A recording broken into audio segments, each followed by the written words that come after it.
karagar mata kace tafi sannu sannu dattijan arziki sarkin misau muna yi maka tambari da misau ta kace karagar mata kace tafi sannu sannu dattijan arziki sarkin misau muna yi maka tambari yara bana gwani sarki maliki shi yayi tallaka yayi mai arziki kai mana lamuni mu yi waƙar haziki sarkin misau shi ne za mu yi wa tambari da misau ta kace karagar mata kace tafi sannu sannu dattijan arziki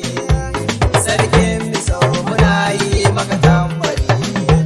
sarkin garin misau wai kun san shi mun san